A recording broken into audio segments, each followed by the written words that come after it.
तो I hope अभी तक हम सभी को ये समझ में आ गया है कि इवापोरेशन एग्जैक्टली क्या होता है। जब भी कोई लिक्विड गैस फेज में कन्वर्ट हो जाता है किसी भी temperature below it's boiling point पे, तो उस प्रोसेस को हम लोग बोलते हैं इवापोरेशन। और इवापोरेशन होता कैसे है?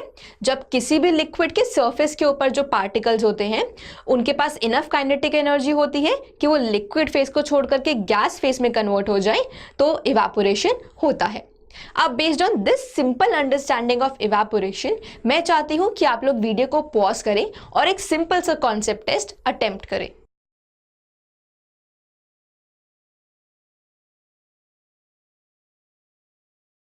तो इस प्रॉब्लम में हम लोगों को गिवन है पानी के दो पडल, एक पडल प्रेजेंट है बाहर सनलाइट में या फिर धूप में और एक प्रेजेंट है पार्क के एक शेडी से एरिया में। तो अगर तो हम लोगों को बताना है कि किस वाले में पानी ज्यादा जल्दी गायब होगा या फिर डिसअपियर होगा, तो उसके लिए पहले हमको ये नोटिस करना होगा कि दोनों केसेस में हर एक चीज एकदम सेम है सिवाय टेम्परेचर के। जिस एरिया में सनलाइट है या फिर धूप है वहां का टेम्परेचर थोड़ा ज्यादा होगा कंपेयर टू शेडी एरिया का टेम्परेचर।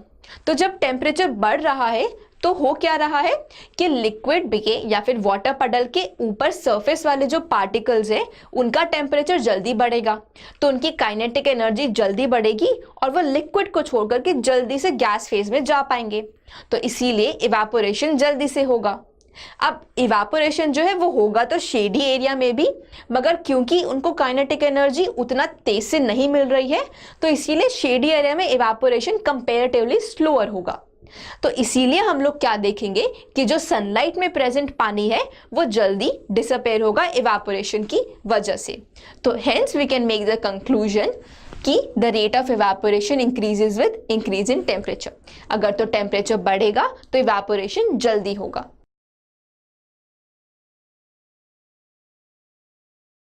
तो अगर तो हमको देखना है सेकेंड फैक्टर जिसके ऊपर इवापोरेशन डिपेंड करता है, उसके लिए पहले हमको पता होना चाहिए कि ह्यूमिडिटी वर्ड का क्या मतलब होता है। हम लोगों को ये तो पता ही है कि हमारे अराउंड जो हवा या फिर एयर है उसमें कुछ amount of water vapour already present होता है और यही अमाउंट ऑफ वाटर वेपर जो कि हमारे आसपास की एयर में होता है उसको हम लोग बोलते हैं ह्यूमिडिटी।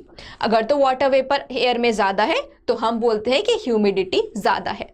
अब ज्योग्राफी के हिसाब से अलग अलग जगह की ह्यूमिडिटी अलग अलग होती है अलग अलग टाइम पे।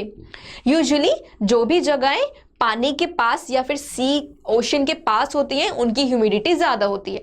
तो मतलब हम कह सकते हैं कि मुंबई की ह्यूमिडिटी ज्यादा होती है कंपेयर टू दिल्ली की ह्यूमिडिटी। अब ये सब इवापोरेशन से कैसे कनेक्ट होता है? यहां पर एक बात ये नोट करनी है कि जो एयर है वो एक पॉइंट ऑफ टाइम पे एक fixed amount of water vapour ही अपने अंदर अकोमोडेट कर सकती है। मतलब कि उस एक मैक्सिमम अमाउंट होती है जिससे ज्यादा वाटर वेपर का अमाउंट एयर में नहीं हो सकता है।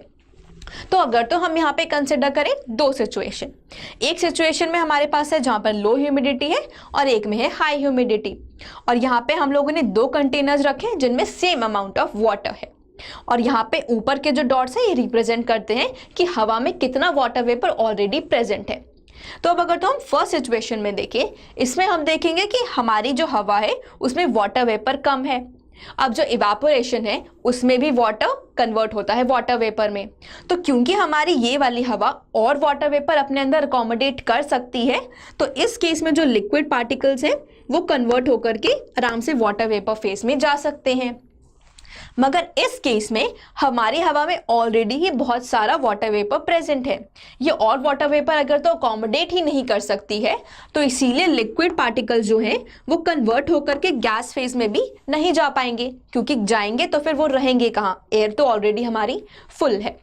तो इसीलिए हम लोग नोटिस करेंगे कि यहाँ पर इवापोरेशन अच्छे से हो जाएगा और यहाँ पर नहीं हो पाएगा। तो अगर तो हम इसको जनरलाइज करें तो हम बोल सकते हैं कि evaporation increases with decrease in humidity. मतलब अगर तो ह्यूमिडिटी कम होगी तो इवापोरेशन ज्यादा होगा। तो हमको पता है कि अगर तो हमारे एयर में वाटर वेपर पार्टिकल्स का नंबर ज्यादा है तो इवापोरेशन कम होगा, मगर अब ऐसे केस में हमको इवापोरेशन ज्यादा करना है तो वाटर वेपर पार्टिकल्स को कम करना होगा। और एक तरीका जिससे ये हो सकता है वो है विंड या फिर हवा से।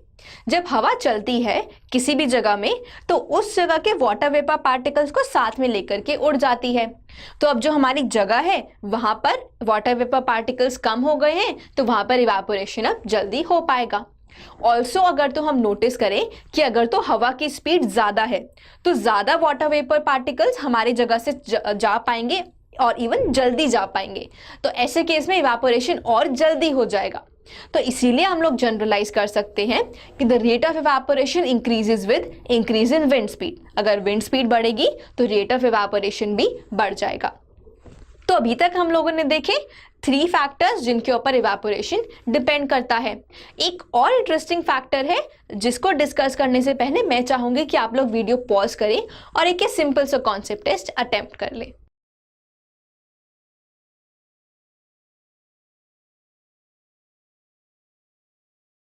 तो इस क्वेश्चन में हम लोगों को गिवन है कि हमारे पास 2 कंटेनर्स हैं जिनमें हम लोगों ने इक्वल अमाउंट ऑफ पानी रखा है और उन दोनों को हम लोगों ने बाहर रखा है इक्वल अमाउंट ऑफ टाइम के लिए और सेम ही एनवायरनमेंट पे। और हमको कंपेयर करना है कि थोड़े टाइम के बाद इन दोनों का वाटर लेवल में कितना डिफरेंस आएगा या फिर सेम रहेगा या फिर क्या चेंज आएगा।